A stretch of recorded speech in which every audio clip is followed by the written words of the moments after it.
ചോള രാജാക്കന്മാരുടെ 1000 വർഷം പഴക്കമുള്ള ബൃഹദേശ്വര ടെമ്പിളിന്റെ ആർക്കിടെക്ട് വിസ്മയം കാണാൻ വരുന്നവർ സ്വതയെ വിട്ടുപോകുന്ന ചോളരുടെ തന്നെ ഒരു അത്ഭുത നിർമ്മിതിയാണ് ധാരാസുരത്തെ ഐരാവരേശ്വര ടെമ്പിൾ. 12ാം നൂറ്റാണ്ടിൽ രാജരാജ ചോളൻ രണ്ടാമനാണ് ഈ ക്ഷേത്രം നിർമ്മിച്ചതെന്ന് കരുതുന്നു.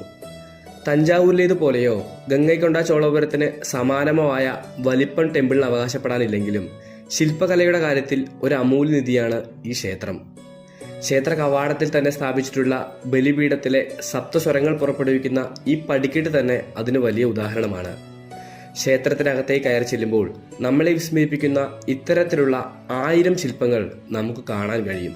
എന്നാൽ AD 1310 അലാവുദ്ദീൻ ഖിൽജിയുടെ പടനായകൻ മാലിക് കാഫൂർ ശ്രീരംഗം ആക്രമിച്ചതിന് ശേഷം അദ്ദേഹം ലക്ഷ്യമാക്കിയിരുന്നത് ഈ ക്ഷേത്രമായിരുന്നു.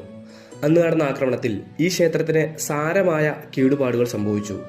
ശ്രീരംഗം ക്ഷേത്രത്തിന് സമാനമായി സപ്തവീഥികളുണ്ടായിരുന്ന ഈ ക്ഷേത്രത്തിൽ ഇപ്പോൾ ഒന്നു മാത്രമാണ് അവശേഷിക്കുന്നത്.